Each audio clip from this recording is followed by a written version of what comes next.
everyone, I'm Kariba Divine and welcome to 12 News Weekend. Every week we take a look back at the best stories from our 12 News journalists. On today's show, beef prices are rising, and for one Arizona rancher, it's a welcome break after years of challenges. We'll see how this surge is helping local cattle producers. And later, homeowners say that their new wells are running dry and help is hard to find. We investigate what's behind this water trouble.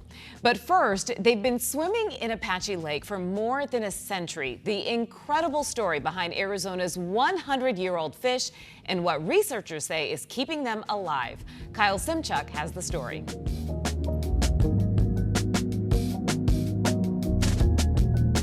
Apache Lake, a remote reservoir carved into the Superstition Mountains, holds something extraordinary.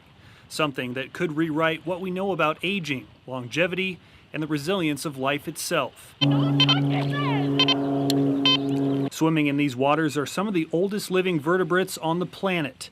They've survived world wars, the Great Depression, the Atomic Age, and the dawn of the internet. They are buffalo fish, and many of them are over 100 years old. And previously they're only thought to live like 10 to 20 years, but now we know they can live well over 100. They're just fascinating. Dr. Alec Lackman is a research professional at the University of Minnesota Duluth. His groundbreaking work on buffalo fish, which are native to North America but not Arizona, stunned the scientific community and fishermen alike. They accrue these spots, these black and orange spots, with age. And then later we also ended up finding that they're one of the longest lived freshwater fish species in the world. But Dr. Lackman's research in Minnesota was just the beginning.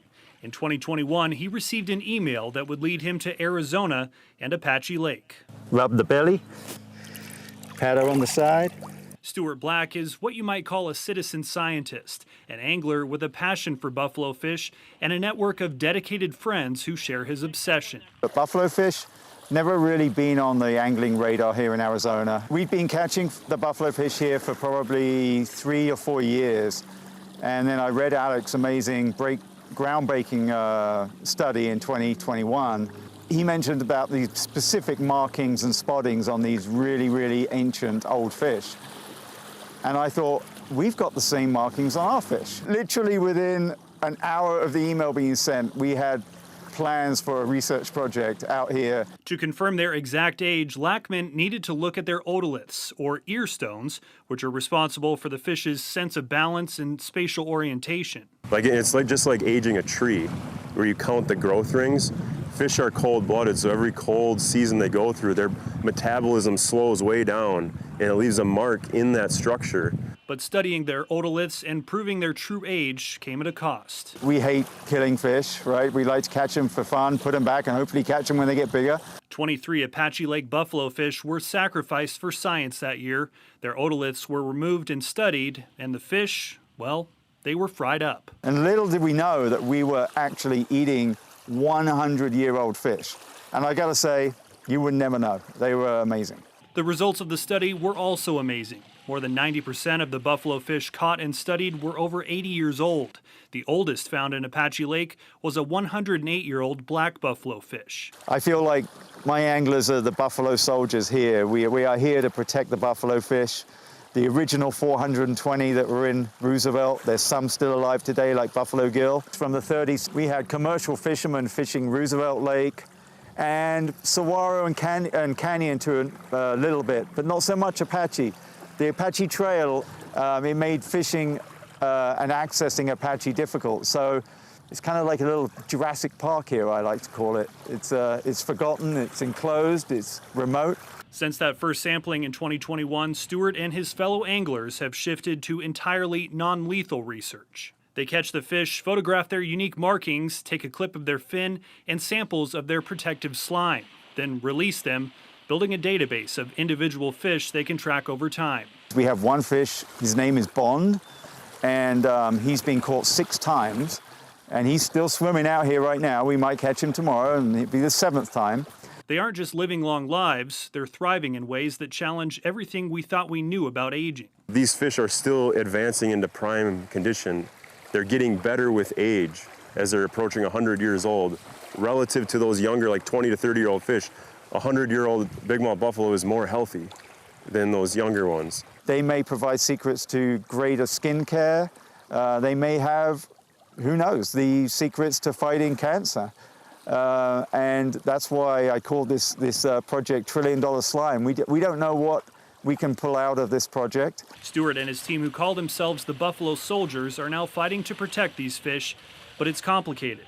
Currently, there are no special protections for buffalo fish in Arizona, and they can be taken in unlimited numbers. What I would like to see is this lake be given a world status, an opportunity to be a preserve for the century fish. From Apache Lake, Kyle Simchuk, 12 News.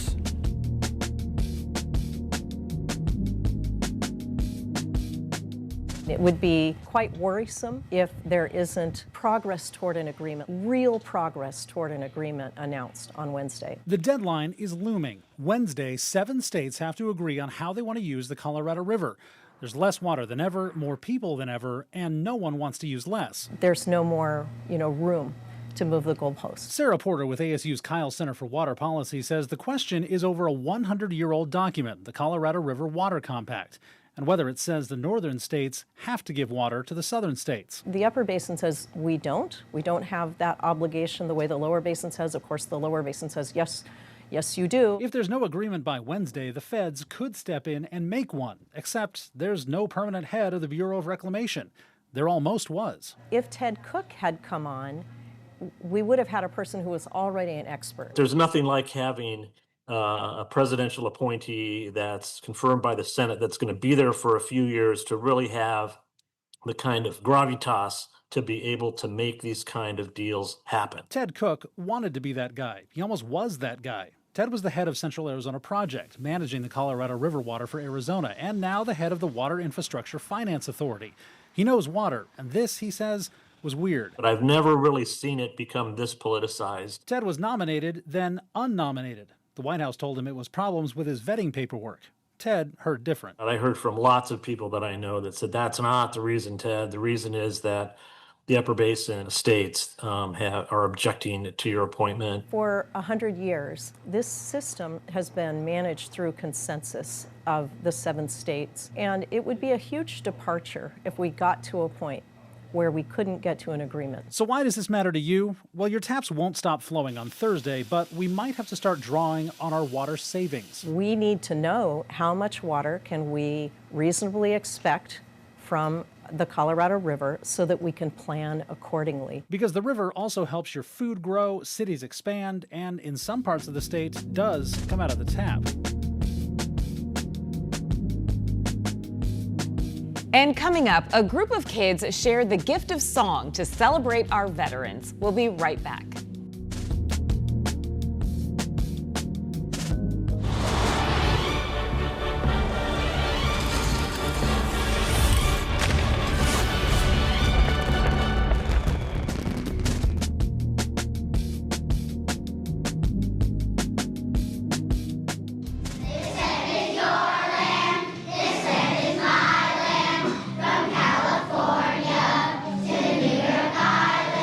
Songs celebrating America and its veterans.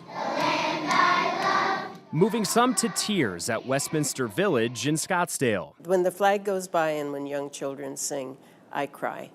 It was just wonderful. To see these young people like that, having such a good time and singing songs that we even sang when we were kids. I just loved it. These first graders from Sequoia Elementary School lifted the patriotic spirit of veterans in the room. I served the United States Air Force. In the U.S. Navy. United States Army. I was in the Air Force. Mike Frawley flew jets for the Navy. Flying off aircraft carriers was exhilarating and challenging. I flew an airborne early warning, which was our early days radar airplane for the fleet. It was an all-weather airplane. We flew in all-weather. Larry Lincoln saw action with the North American Air Defense Command Band. These were mainly musicians. I happened to play clarinet. The band comprised of U.S. Army, Navy, Air Force, and the Canadian Royal Air Force. We did play for a couple of presidents. Barbara Corwin took her pre-physical therapy degree into the military. Fortunately, the services wanted medical people So I chose the Air Force. George Zugmeyer served in Vietnam during the Tet Offensive. He still remembers the day he made it out alive. So when that plane got off the ground and we realized we were out of that hellhole, the whole plane broke out in the biggest roar I've ever heard in my life. I will never forget that experience that I got out. A lot of my friends didn't, but I was able to get out alive, and that was amazing. Every heart beats true, the red, white, and blue. These youngsters may not understand what the veterans experienced, but their singing makes these veterans proud. Be proud that you're an American. Recognize that America has all kinds of people.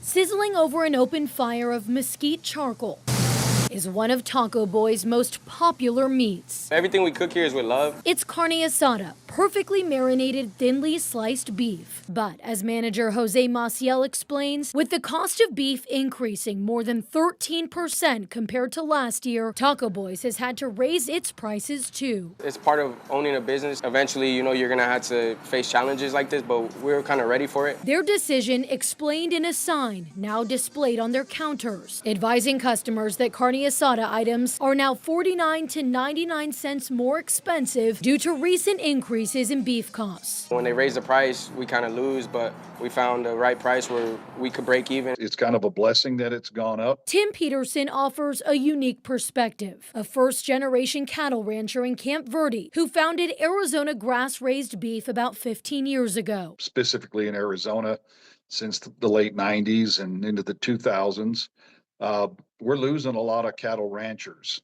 We're losing a lot of cattle ranches because honestly, there just really hasn't been a lot of money to be made in raising beef. He says he used to run around 60,000 head of cattle per year. Today, that number is down to 25,000. Drought across the country and limitations on grazing on public lands has made his already challenging industry even tougher. Is it too high? I really can't give you an opinion on that, but I know that, a new truck today is, $85,000, and horseshoes are more expensive today. Hay's more expensive. Everything we do to run a ranch is a lot more expensive today. But demand for beef continues to rise. And though ranchers have little control over the prices consumers pay, Peterson supports the higher price tags. We're kind of standing our ground and saying, hey, we don't think these cattle prices are too high. We're actually starting to make some money in the business, which is going to keep more people in the business.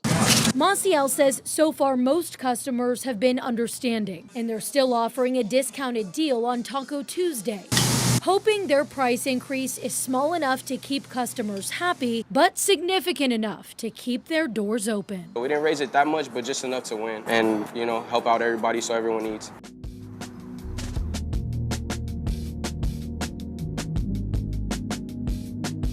So we're going to have all of our turkeys and cranberry sauce here. With the countdown on for the big grand opening. It'll just be a really cool neighborhood event. Work continued Thursday at the new Trader Joe's in Goodyear. This is your one-stop holiday shop in this corner of the store. We want to make sure that we interact with our customers. We know them on a personal basis. So I feel like that's probably the thing that I'm most looking forward to is getting to know a new community and making sure we have those relationships with them. Chris Warren is this location's captain. I'm really just looking forward to see how excited the people are. He says this project has been a labor of love and is excited to finally reveal it after years of community requests. So it's been probably over 10 years of outreach, something that I've never seen. I've been with Trader Joe's for 17 years. I've never seen the amount of outreach that Goodyear has shown towards Trader Joe's. Well, this may look like your typical Trader Joe's selling all of your favorite things. There are special things around this location that pay tribute to the West Valley, like this image here with a lemur riding a scallion swing, because this site here used to be a scallion farm. So a lot of it is reflective in our artwork. With tributes to things like the Phoenix Raceway, Goodyear Ballpark, and the city's agricultural roots. We put our own Trader Joe's spin on it. Warren says it's all in the details. You'll see owls because the store was temporarily delayed by a family of burrowing owls. So that will be our mascot. And then on opening day, we want to make sure that the community has an opportunity to name that mascot. From the art to the merchandise, every inch of the store has customers in mind. We feel really, really good. I feel like what's really helpful is the outreach we've got from Goodyear, the community, like everyone is super, super excited. And as the city celebrates this new beginning, I think it'll bring a lot of interest to the West Valley and bring a lot of growth. Those at Trader Joe's say they're also celebrating and look forward to being part of what makes the West Valley special for years to come. Jay Cunningham, 12 News.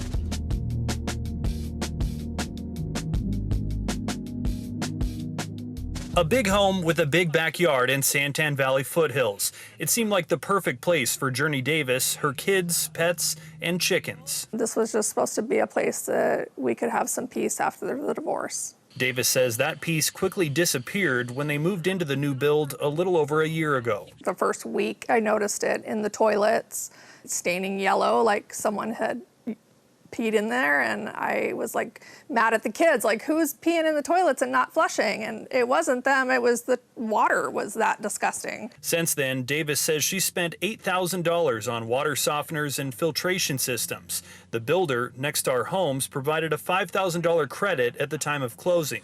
Water inside the house is clear now, but outside is still a problem.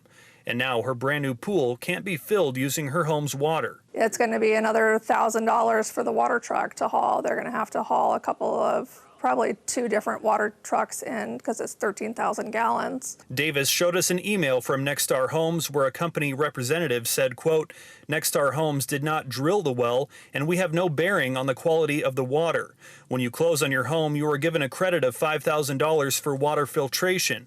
With that, you signed that you understood Nexstar was not responsible for the water quality. Davis says she did sign that paperwork, but didn't realize how bad things would be. If I had known now what I had known then, I probably wouldn't have bought the house. She says several of her neighbors who share the same well are dealing with the same issue. This is a photo of one of their bathtubs.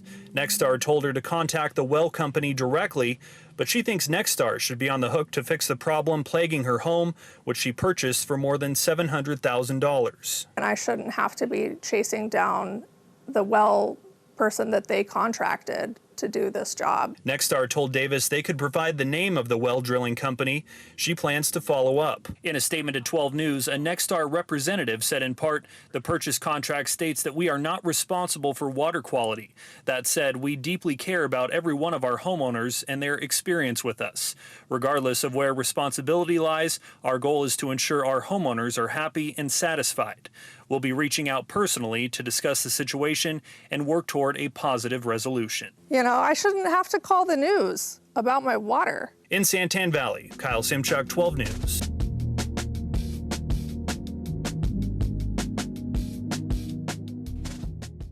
Oh! Be careful, it's a Lego, so... Here, yeah, that's a Lego. Yeah. Happy birthday, buddy. So cool, look at those rides. Well, after Liam's mom reached out to the East Valley Corvette Club, they surprised him with a drive-by parade in his neighborhood right on his 18th birthday. Liam's family and friends stood outside waving and smiling as those sports cars rolled in. That is surely one he will never forget. Liam's favorite cars, Corvettes, and I had played with this idea and found the right people, and they made this happen for him. And I hope you like that. Did you like that? Yeah. Yeah. Oh. That is incredible. Well, from all of us here at 12 News, Liam, we're so glad you got to enjoy that, and a happy 18th birthday from all of us. Small homes have a bill of $235 per month when the air conditioning is running. The bigger homes, $400 to $600 a month. Going solar is a big money saver for Lauren Plum and Anthem. In addition to having no utility electric bill at all, we get a check at the end of the year between $500 and $900. It was a huge investment. It cost me $37,000. That's a big chunk of change. But if I had to make the decision, if I put the $37,000 in the bank or in the stock market, I was going to make 1% in the bank, a little less, or 5 or 6% in the stock market if I invested wisely. Turns out, for Lauren, going solar was a good money move. I don't pay the $400 to $600 per month, plus I get my $500 to $900 per year back.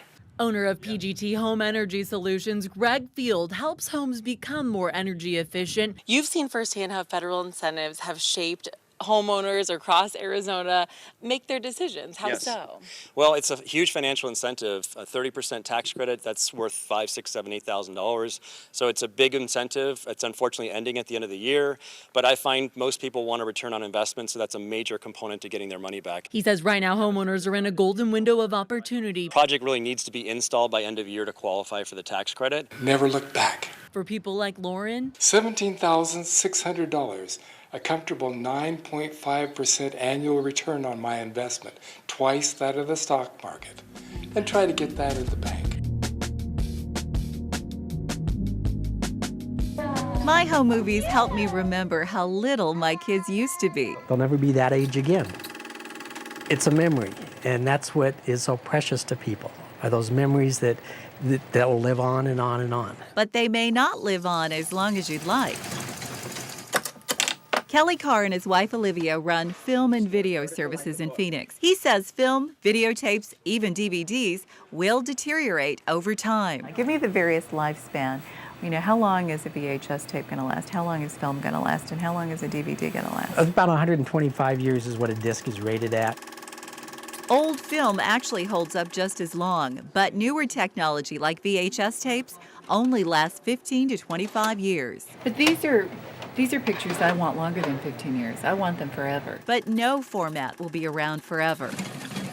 How long your movies last depends on how well you care for them. The best place I tell people to store their videotapes, their precious videotapes, is vertical like a book in their bedroom closet. That way they stay cool and dry and far away from electrical appliances or anything else with a magnetic charge. That can damage the information stored on the tapes. Another option? Transfer your videos and film onto DVDs. Do it now, because when the tapes start to oxidize and the tracking disappears, then the expense of rejuvenating the tapes and getting them to look good again is going to be 10, 20 times more expensive than if you do it now. And sometimes they're beyond saving. And there are times where the tape is completely lost and there's nothing we can do about it. Another tip, never throw away your originals. A copy will never look as good as what we make it from. Even digital. Digital is not magic. And thanks everyone for watching. And just a reminder, new episodes of 12 News Weekend premiere every Friday on 12+. You can also watch some of our past episodes on the app. Just don't forget to download 12+ for your Apple TV, Fire TV, and Roku, and you can watch all for free. I'm Karima Devine. Have a fantastic rest of your weekend. In all of our hearts as journalists beats the idea that the truth is our North Star. And we are always digging for the truth. Why isn't your chief of police here? And then it's our job to make sure that we get that information out in a balanced and reasonable way. Have you ever, since you've made this decision, wavered? And at 12, to help offer solutions to the community and to our viewers. Mark Curtis on 12 News and streaming on the 12+ app.